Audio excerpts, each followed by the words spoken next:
time to do something I don't normally get to do. It's New Gear Day, everybody. That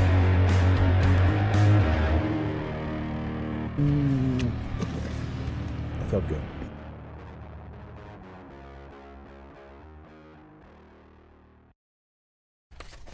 All right, so you can see I got a bunch of papers in front of me.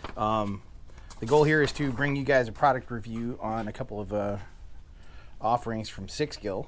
You guys are probably familiar with them. These are SixGill Octant INSHORE fishing rods. We have them in two different lengths. I have one that's 7 foot 4 inches, and I have one that's 7 foot even. I don't have a whole lot of experience with SixGill products, but you know, whenever you see a buy one get one, and you're a cheapskate like I am, you know, you got to take advantage of it. Under most circumstances, an inshore rod is structurally the same as a freshwater rod. I mean, it's the same blanks, but they get outfitted with corrosion-resistant materials. For example, you know, you're talking about your eyelets. You're talking about, like, you know, the little piece of metal there that's, you know, your hook holder. Sometimes you'll see, you know, cool like EVA or polymer golf club style grips on these kinds of rods, and you know, that's all well and good. The corrosion resistance is really the key. If I understand it right, this is the first year that SixGill has offered the Octant series of rods. So I wanted to, you know, cover that and get something out there on the internet, because I really couldn't find anything. You may also be wondering, hey, you know, Adam, I do follow your channel. You're a snakehead fisherman by and large. You're a freshwater guy. Why are you buying inshore rods? At this price point from SixGill for the buy one get one, I didn't really see any offerings that met all of my requirements.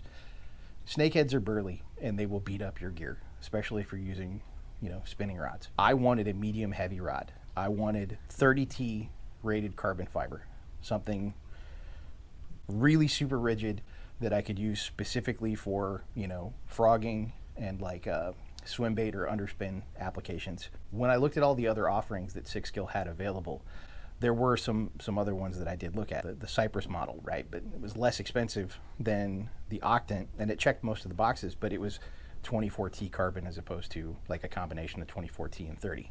And again, that's just the measurement of the strength of the carbon fiber that gets used. 24T stands for 24 ton. The higher the tonnage, the stronger the material is. Another offering was the Iclos.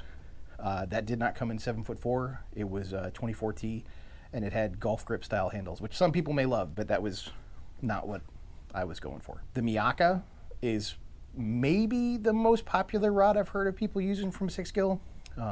Had nicer, smaller guides. But frankly, I wanted to see what the inshore offerings were going to be like. I also plan to try to do some inshore fishing. I don't know why it's so hard to say.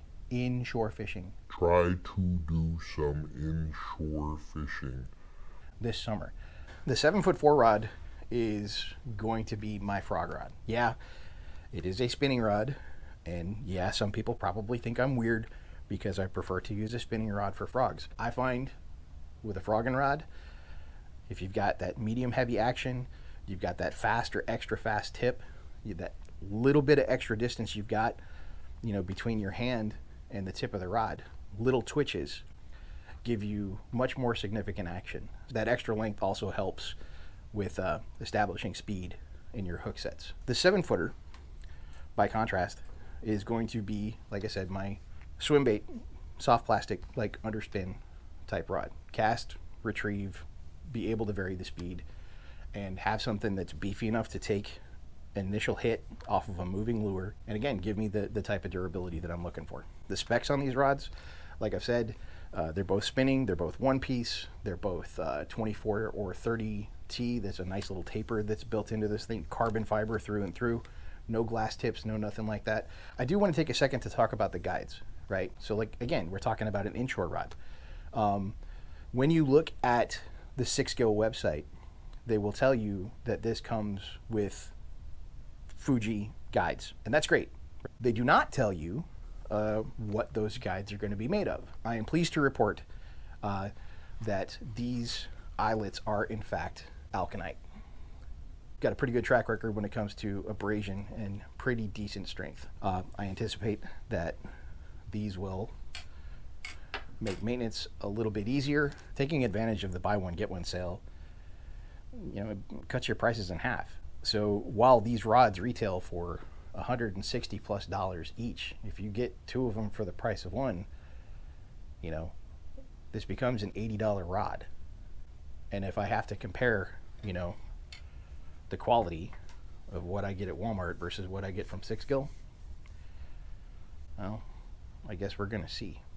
In general, how am I feeling about this purchase?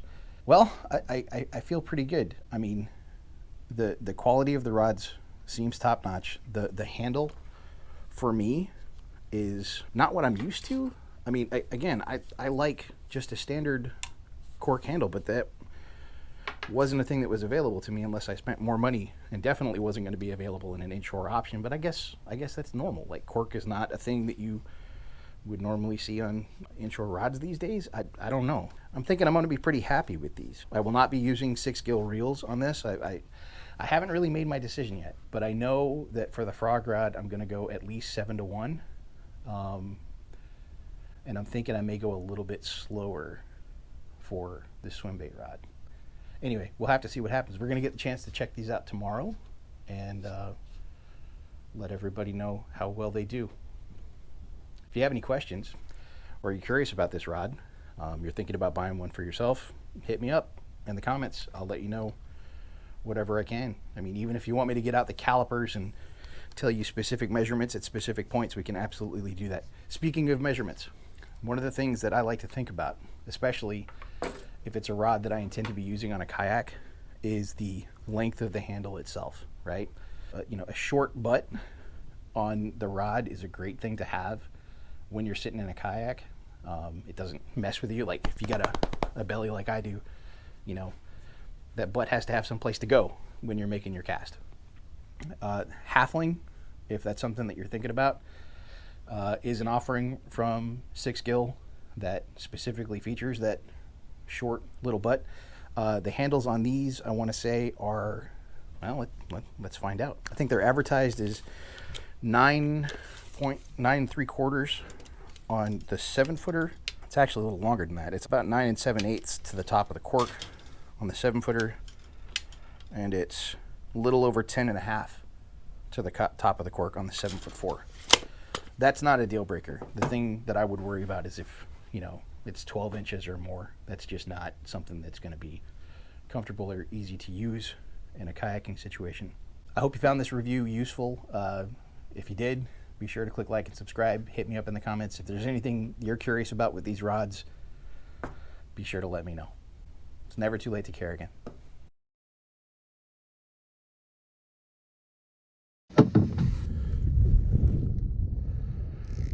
All right, let's see how this sucker casts. Okay, right off the bat, there's one thing that it's going to take me a while to get used to, and it's that there isn't, what's the word I'm looking for? The butt grip isn't where I expect it to be. The rod feels good though, like plenty sensitive, not getting too much bend. I'm feeling the lure effectively.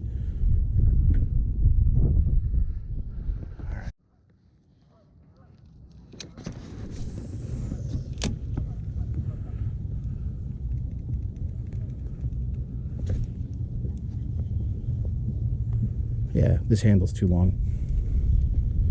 Not good for these applications. It's hitting me in a weird way. I don't care for it. I might like it much better if it stopped, like right there. Here we go. Right on this tree. I definitely like the 7-foot rod a lot more than the 7'4". That 7'4" is going to exclusively be used for frogs, I think. This is nice. It's still a little bit tip heavy to me. At least that's how it feels. And again, that's a construction of the rod thing. It's not really anything else. There's just so much mass, and I wasn't expecting that from a straight up carbon fiber rod. Like, usually If you have like a, you know, fiberglass tip that's a heavier material that's out there towards the end, that makes sense, where you've got some kind of a difference between materials. Another nice thing with the 7-foot version is that there's not as much gap here, so my hand has a thing that I have something for my hand to get onto, whereas with the 7'4" option, I don't. I very much prefer the grip on this rod being that 1 inch shorter. My left hand has a place to go, and there's something there for it to hold on to, which is nice. That EVA doesn't feel bad. It's kind of sandpapery. The ergonomics of the handle aren't fantastic, but they're okay. They're good. The rod itself, again, I don't know if I need to get used to it. It doesn't have as much of that weighty feeling up in the tip as the 7'4", and the balance is overall pretty good. I mean, it's not a bad rod. It's a pretty good rod. In the grand scheme of things, if I compare this rod to the not crazy expensive spinning rods that you can get pretty much anywhere, I am kind of struggling to see why this one is worth more. Maybe the materials are better and it'll be more durable over time, but in terms of feel, in terms of fishability, not really that impressed. Like I made the transition earlier to 13 fishing their black rods for bait casting, and it was a night and day difference. It completely changed my mind about the way, you know, bait cast fishing or casting rods should work. This is not that kind of an epiphany. This is just, it's a fishing rod. And you know what? I don't know what I was expecting. I don't know that I was really expecting anything, but yeah, it's you know, it's good. It's not spectacular. We'll see what happens later this year when I actually get into a snakehead with this one. So part of what I'm trying to accomplish today is reviewing these new rods I got. I think the 7-footer is probably okay, but like you ever pick up a fishing rod and like the tip of that fishing rod just feels too heavy? I'll hand it to you if you want to try it out. It's weird. I think the 7'4" is going to be a really good frog rod, but since that's absolutely not what I'm doing right now, this is that's the 7'4". 7'4". What are your thoughts? Definitely a little heavy. Up towards the end. Yep. Like, it's good and stiff. There's nothing like, but again, it's not. I like how stiff it is throughout here, but like you said, the tip. Yeah. You know. It's too much out there. Yeah. It feels like it doesn't change at all at the end, whereas a lot of other rods, you feel there's a point where it gets a lot softer. Yeah. Absolutely. Like what? It's cool looking, but like the fulcrum that's supposed to exist within the rod doesn't feel like it actually exists. Right. It's an inshore, so maybe that's the difference, right? Yeah. But the blanks are supposed to be the same. Over to Steve's lucky tree, he's got like 5 crappie off of that one tree. I was over there, but the wind was just pushing me all over.